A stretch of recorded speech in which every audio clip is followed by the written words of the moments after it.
शांति। 3 मई 2026 के ईश्वरीय महावाक्य। पहले एक नज़र मुरली के मुख्य पॉइंट पर। बाबा ने कहा, हर बच्चे के जीवन और उन्नति का आधार बाप का स्नेह है। ताजपोशी का दिन। आज ब्रह्मा बाप ने बच्चों को विश्व सेवा का ताज और तिलक दिया। करनहार नहीं, करावनहार बनो। आत्मा मालिक है, कर्मेंद्रियां केवल साधन है। अमृतवेली की स्थिति और कर्म करते समय की स्थिति समान होनी चाहिए। अचानक के लिए एवर रेडी रहो।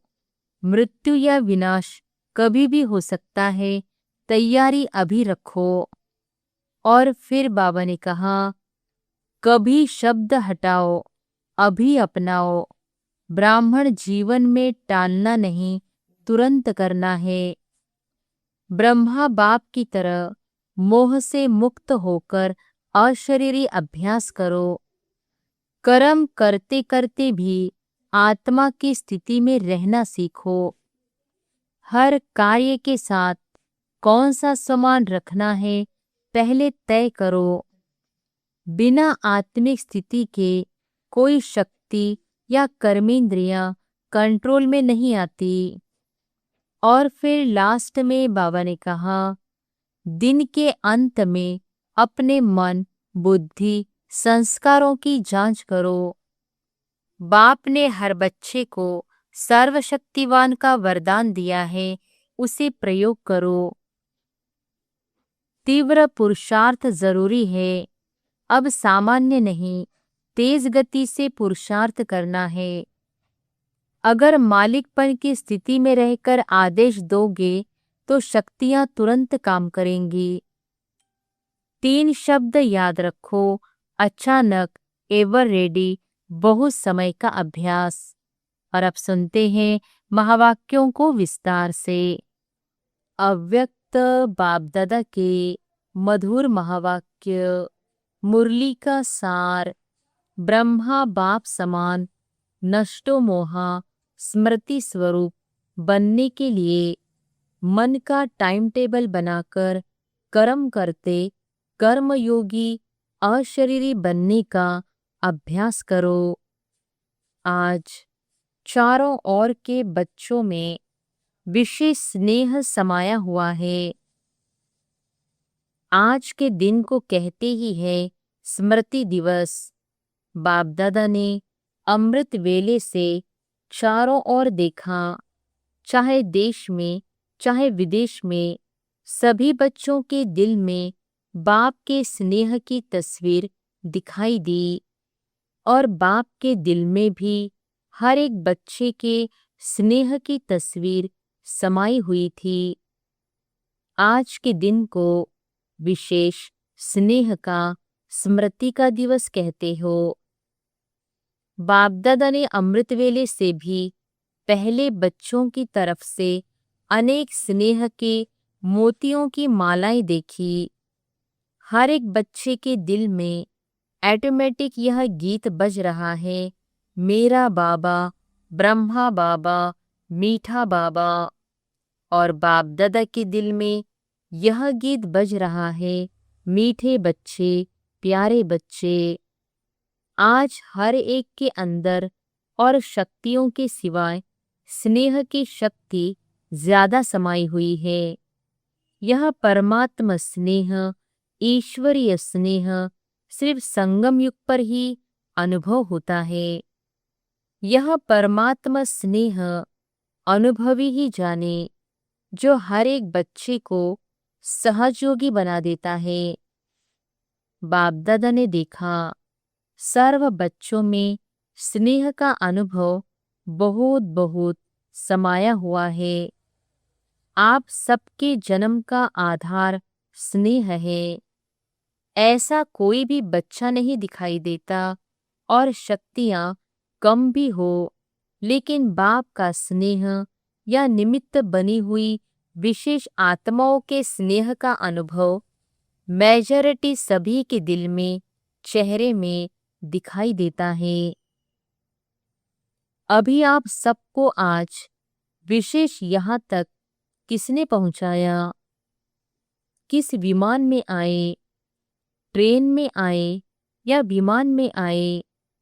सबकी सूरत में स्नेह समाया हुआ है, तो स्नेह के प्लान से पहुंच गए ना। कुछ भी करना पड़ा, लेकिन स्नेह के प्लान में सभी पहुंच गए हो।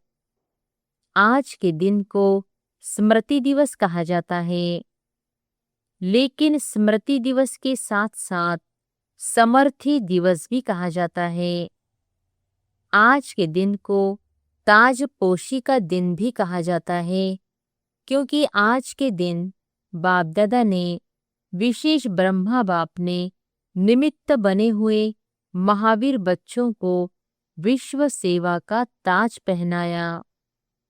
ब्रह्मा बाप खुद अननोन हुए और बच्चों को विश्व सेवा के स्मृति का तिलक दिया। बच्चों को करणहार बनाया और स्वयं करावनहार बने। अपने समान फरिश्ते रूप का वरदान देकर लाइट का ताज पहनाया और बाप दादा ने जो ताज तिलक का वरदान दिया, उसी प्रमाण बच्चों का कर्तव्य देख खुश है। बच्चों ने सेवा का वरदान कार्य में लाया, यह देख बाप दादा खुश है। अभी तक जो पाठ बजाया है और आगे भी बजाना है, उसकी पदम गुना ब्रह्मा बाप विशेष मुबारक दे रहे हैं। वाह बच्चे वाह! विदेश में भी चक्कर लगाया तो क्या देखा? हर बच्चा स्नेह में समाया हुआ है, तो बाप द्वारा समर्थियां मिली है, क्योंकि यह दिन विशेष स्नेह से समर्थियों का वरदान प्राप्त करने का दिन है। बाप दादा ने देखा कोई कोई बच्चे बहुत अच्छे याद की लगन में सेवा में लगे हुए हैं। अमृत वेला बहुत अच्छी रीति से अनुभव करते हैं, अशरीरीपन का भी अनुभव करते हैं, लेकिन जब कर्मयोगी बनने का समय आता है, तो दोनों काम, योगी का भी और कर्म का भी, दो काम इकट्ठा करने में फर्क पड़ जाता है। पुरुषार्थ करते हैं कि कर्म और योग का बैलेंस हो, लेकिन जैसे अमृत वेले शक्तिशाली अवस्था का अनुभव करते हैं, वैसे कर्म में फर्क पड़ जाता है, मेहनत करनी पड़ती है। और बाप दादा ने सभी बच्चों को कह दिया है कि विश्व का विनाश अचानक होना है। अगर सारा दिन अटेंशन के बजाय किसी भी धारणा की कमी होने के कारण कर्मयोगी की स्टेज में फर्क आता है, तो विश्व के विनाश की डेट जो बाप दादा अनाउंस नहीं करेंगे, लेकिन अपना जीवन काल समाप्त कब होना है यह मालूम है। कोई को मालूम है कि मेरा मृत्यु फलानी डेट पर होना है मालूम? वह हाथ उठाओ। अचानक कुछ भी हो सकता है। कोई प्रकृति का कारण बनता है तो कितने का मृत्यु साथ में हो जाता है। तो विश्व के डेट के संकल्प से अलबेला नहीं बनना। आपकी जगदम्बा का स्लोगन था, तो कभी भी कब नहीं कहो अब। कल कुछ भी हो जाए, लेकिन मुझे एवर रेडी रहना ही है।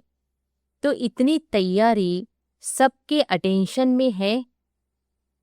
अपना कर्मों का हिसाब चुक तो किया है। 4 ही सब्जेक्ट, ज्ञान, योग, सेवा और धारणा, 4 ही तरफ, चारों में ऐसी तैयारी है। पूरा बेहद के वैराग्य का अनुभव चेक किया है। अपने दिल में यह चेक किया है कि एवर रेडी है? नष्टो मोहा स्मृति स्वरूप, क्योंकि ब्रह्मा बाप ने भी स्वयं को पुरुषार्थ करके ऐसा बनाया जो अनुभवी बच्चों ने देखा। कोई भी तरफ यह वातावरण नहीं था, कोई हिसाब किताब का। अचानक अशरीरी बनने का अभ्यास, अशरीरी बनकर उड़ गए। कोई ने समझा कि ब्रह्मा बाप जाने वाले हैं, लेकिन नष्टो मोहा, बच्चों के हाथ में हाथ होते कहाँ आकर्षण रही, फरिश्ता बन गए। बच्चों को फरिश्ते बनने का तिलक दे गए। इसका कारण बहुत समय अशरीरीपन का अभ्यास रहा। कई अनुभवी बच्चे जो साथ रहे हैं, उन्होंने अनुभव किया, कर्म करते करते ऐसे अशरीरी बन जाते। तो यह जो कर्म योग में अंतर पड़ जाता है, इसका कारण कर्म करते यह स्मृति में इमर्ज नहीं होता। मैं आत्मा हूँ, यह तो सब जानते ही है, लेकिन मैं आत्मा कौन सी आत्मा हूँ? मैं करावनहार आत्मा हूँ और यह कर्मेंद्रियां करनहार है। यह करावनहार का समान कर्म करते स्मृति स्वरूप में रहे। चाहे कर्मेंद्रियों से कर्म करना है, लेकिन मैं करावनहार हूँ, मालिक हूँ। इस सीट पर अगर सेठ है तो कोई भी कर्मेंद्रिय ऑर्डर में रहेगी। बिना सीट पर सेट होते कोई किसका नहीं मानता। तो करावनहार आत्मा हूँ, यह कर्मेंद्रियां करनहार है, करावनहार नहीं है। जैसे ब्रह्मा बाप का अनुभव सुना कि ब्रह्मा बाप ने शुरू में यह अभ्यास किया, जो रोज दिन की समाप्ति के समय इन कर्मेंद्रियों की राज दरबार लगाते थे। पुराने बच्चों ने वह डायरी देखी होगी, तो रोज दरबार लगाते थे और करावनहार मालिक बन हर कर्मेंद्रियों का समाचार लेते थे, देते थे। इतना अटेंशन शुरू में ही ब्रह्मा बाप ने भी दिया, तो आपको भी करावनहार मालिक समझ कर्मेंद्रियों से कर्म करवाना है। क्योंकि आत्मा राजा है, यह कर्मेंद्रियां साथी है। तो यह चेक करना चाहिए कि आज के दिन विशेष मन बुद्धि संस्कार, स्वभाव कहो, संस्कार कहो, इन्हों का क्या हाल रहा। और फौरन चेक करने से कर्मेंद्रियों को अटेंशन रहता है कि हमारा राजा हमारा हालचाल लेगा। तो आत्मा राजा करनहार, कर्मेंद्रियों से करावनहार बन चेक करो। नहीं तो देखा गया है, कई बच्चे कहते हैं कि हम कर्मेंद्रियों को ऑर्डर करते हैं, लेकिन फिर हो जाता है। पुरुषार्थ करते हैं, लेकिन कोई कोई संस्कार या स्वभाव ऑर्डर में नहीं रहते। उसका कारण इस अपने समान की सीट पर सेट नहीं रहते। बिना सीट पर बैठने के ऑर्डर कितना भी करो तो ऑर्डर मानने वाले मानते नहीं हैं। तो कर्म करते अपने करावनहार मालिकपन की सीट पर सेट रहो। कई बच्चे यह भी बाप दादा से रोह रिहान करते कि बाबा आपने हमें सर्वशक्तिवान बनाया। शक्तिवान भी नहीं, सर्वशक्तिवान का वरदान हर एक बच्चे को ब्राह्मण जन्म लेते हुए दिया है। याद है अपने जन्म का वरदान? हर एक बच्चे को बाप ने मास्टर सर्वशक्तिवान भव का वरदान दिया है। किसने वरदान दिया? ऑलमाइटी अथॉरिटी ने। लेकिन कंप्लेन करते हैं कि जिस समय जो शक्ति चाहिए वह आती नहीं है। ऑर्डर नहीं मानती है। वह क्यों? जब ऑलमाइटी अथॉरिटी का वरदान है, उससे बड़ा कोई नहीं, तो वरदान की स्थिति में स्थित रह करके अगर ऑर्डर करो तो हो नहीं सकता कि आप ऑर्डर करो और शक्ति नहीं माने। एक तो आत्मा मालिक है, सर्वशक्तिवान का वरदान मिला हुआ है। उस स्वरूप में स्थित हो के मालिक हो, वरदान है। दोनों स्वरूप की स्मृति के स्थिति के रह के ऑर्डर करो। शक्ति आपका नहीं माने, असंभव, क्योंकि वरदान और बाप के प्रॉपर्टी का अधिकार है। संगम युग पर आप सबको सर्वशक्तिवान का टाइटल मिला है। सिर्फ वो स्थिति में स्थित नहीं रहते, सदा नहीं रहते, कभी कभी आ जाता है। यह कभी शब्द अपने ब्राह्मण डिक्शनरी से निकाल दो। अभी अभी हाजिर। आप कहते हो ना कि बाबा आपको हम याद करते हैं तो आप हाजिर हो जाते हैं। है अनुभव? हाथ उठाओ। अनुभव है? अभी देखो, हाथ तो उठा रहे हो, बाप हाजिर हो जाता, हजूर हाजिर हो जाता है। तो यह शक्ति क्या है? यह शक्तियां भी आपको बाप के प्रॉपर्टी में मिली है। तो मालिक बन के ऑर्डर करो। मालिक बन के ऑर्डर नहीं करते हो, शक्ति खो जाती है ना। तो उसी स्थिति में रहते हुए ऑर्डर करते हो तो मालिक ही नहीं है, ऑर्डर क्यों माने? बाप दादा अभी क्या चाहते हैं पता है ना? बाप अभी यही चाहते हैं कि मेरा एक एक बच्चा कर्म करते हुए भी राजा बच्चा बन, स्वराज्य अधिकारी बन। स्वराज्य की सीट को नहीं छोड़ो तो राजा सारा दिन राजा ही होता है ना, कि कभी राजा होता है कभी नहीं। तख्त पर बैठना या नहीं बैठना वह अलग बात है, लेकिन घर में भी रहते मैं राजा हूँ यह तो नहीं भूलता। तो कर्म योगी और अमृत वेले के यथार्थ योग शक्तिशाली स्थिति, उसमें फर्क नहीं पड़ना चाहिए। डबल काम है। लेकिन आप कौन हो? आप तो विश्व के परिवर्तक हो, विश्व कल्याणकारी हो। इसलिए बाप यही चाहते कि चलते फिरते राजापन नहीं भूलो, सीट को नहीं छोड़ो। बिना सीट के कोई ऑर्डर नहीं मानता। आजकल देखो, सीट के पीछे कितना कुछ करते हैं, अपना हक लेने के लिए कितना प्रयत्न करते। अपना हक कोई छोड़ना नहीं चाहता। तो आप अपना परमात्मा हक, मैं कौन, हर समय जो काम करते हो तो काम करते भी अपने मन का टाइम टेबल बना के रखो। यह काम करते हुए मन का समान क्या रहेगा? आज के दिन कौन सा लक्ष्य रखूंगा? हर काम के टाइम जो भी अपने समान की लिस्ट है, भले भिन्न भिन्न टाइम टेबल बनाओ। जैसे स्थूल कर्म का टाइम टेबल फिक्स करते हो, वैसे मन का टाइम टेबल फिक्स करो। मालूम तो है इस समय यह काम करना है, उसके साथ समान कौन सा रखना है।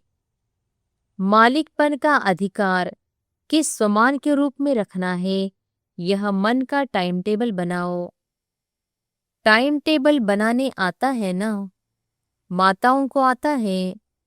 माताएं अपना आप पे ही प्रोग्राम बनाओ। अच्छा खाना बनाना है, उस समय कौन सा सामान अपनी बुद्धि में इमर्ज रखना है। बहुत माला है सामान की, इतनी बड़ी माला है जो सामान गिनती करते जाओ और माला में समा जाओ। तो अभी बहुत काल का अभ्यास चाहिए। कोई कोई बच्चे कहते हैं अभी तक तो विनाश का कुछ दिखाई नहीं देता है, अभी तो डेट फिक्स नहीं है, कर लेंगे, हो जाएगा। यह अलबेलापन है। संदेश देने में भी विश्व कल्याणकारी है तो कई बच्चे समझते हैं अभी समय पड़ा है, आगे चल के संदेश दे देंगे, लेकिन नहीं। जिनको पीछे संदेश देंगे वह भी आपको उल्हाना देंगे। क्या उल्हाना देंगे? आपने पहले क्यों नहीं बताया? तो हम भी कुछ कर लेते थे। अभी आपने लास्ट में बताया तो हम तो सिर्फ पहचान कर अहो प्रभु तेरी लीला अपार है यही कह सकेंगे। क्यों? बहुत समय का भी सहयोग चाहिए। आप सभी वारिस बैठे हो ना? जो अपने को समझते हैं हम वारिस हैं, वह हाथ उठाओ। वारिस है? अच्छा, वारिस है तो आपको फुल वर्षा पाना है या थोड़ा? सभी कहेंगे फुल वर्षा पाना है तो फुल वर्षा है 21 जन्म पूरे, आदि से अंत तक रॉयल प्रजा नहीं, रॉयल फैमिली में आना, राज्य फैमिली में आना। तख्त पर तो एक ही बैठेंगे ना, युगल बैठेंगे, लेकिन वहां की सभा जब भी लगती है तो रॉयल फैमिली के विशेष निमित्त आत्माएं वह ताजधारी बन के बैठते हैं, बिना ताज नहीं बैठते हैं। और हर कार्य में सलाह राय देने वाले ऐसे नहीं कि सिर्फ वह राज्य करेगा, साथ में राय से ही करते हैं। इसलिए अगर संपूर्ण वर्षा लेना है तो पहले जन्म से लेके अंत तक 21 जन्म पूरे, आधे भी नहीं, बीच में तो जाना नहीं है, अकाले मृत्यु तो होना नहीं है। तो पूरा वर्षा लेना है कि थोड़े में खुश होना है। आपकी मातेश्वरी जगदम्बा सदा यह लक्ष्य रखती थी। बाप दादा ने जो श्रीमत दी, चाहे मनसा, चाहे वाचा, चाहे कर्मना, जो भी श्रीमत दी वह हमें करना ही है। ऐसे पूरा वर्षा लेने वाले यही लक्ष्य बुद्धि में रखो कि अचानक, एवर रेडी और बहुत समय, तीनों ही शब्द साथ में याद रखो।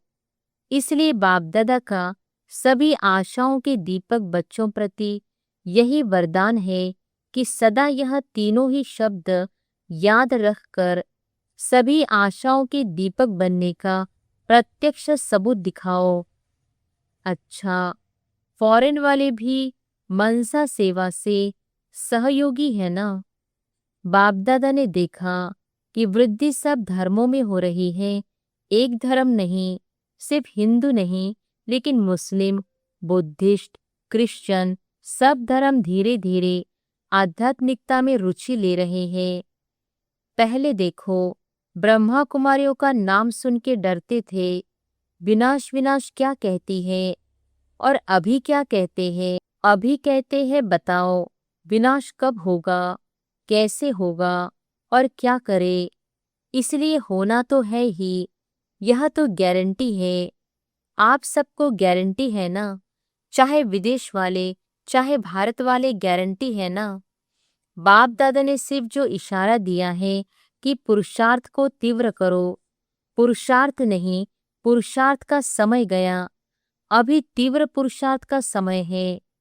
और कभी कभी पर नहीं ठहरो, अभी अभी करना है, अभी बनना है तो होना ही है। अच्छा, चारों ओर के तीव्र पुरुषार्थी सदा उमंग उत्साह से कदम आगे बढ़ाने वाले बच्चों को बाप दादा स्मृति दिवस की यादगार दे रहे हैं। बाप दादा के दिल में हर बच्चा समाया हुआ है और हर बच्चे के दिल में बाप समाया है। बाप के दिल में बच्चा समाया है तो मुबारक हो और मुबारक के साथ नमस्ते भी। वरदान है, पावरफुल स्थिति द्वारा रचना की सर्व आकर्षणों से दूर रहने वाले मास्टर रचयिता भव। पावरफुल स्थिति द्वारा रचना की सर्व आकर्षणों से दूर रहने वाले मास्टर रचयिता भव। जब मास्टर रचयिता मास्टर नॉलेजफुल की पावरफुल स्थिति व नशे में स्थित रहेंगे, तब रचना की सर्व आकर्षणों से परे रह सकेंगे।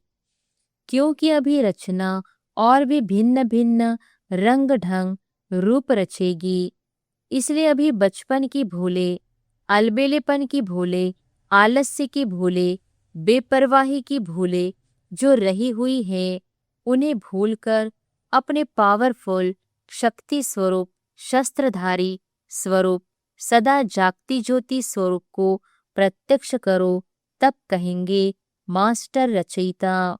स्लोगन है, मन की स्थिति में ऐसा हार्ड बनो जो कोई भी परिस्थिति उसे पिघला न दे। मन की स्थिति में ऐसा हार्ड बनो जो कोई भी परिस्थिति उसे पिघला न दे। ये अव्यक्त इशारे सदा अचल, अडोल, एकरस स्थिति का अनुभव करो।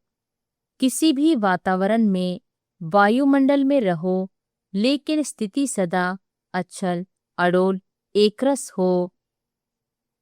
कभी निमित्त बने हुए कोई राय देते हैं, उनमें कंफ्यूज नहीं होना, क्योंकि जो निमित्त बने हैं वह अनुभवी हो चुके हैं। अगर उनका कोई डायरेक्शन स्पष्ट नहीं भी है तो भी हलचल में नहीं आना। धैर्य से कहो, इसको समझने की कोशिश करेंगे, तब स्थिति एकरस, अचल, अडोल रहेगी। अच्छा, ओम शांति।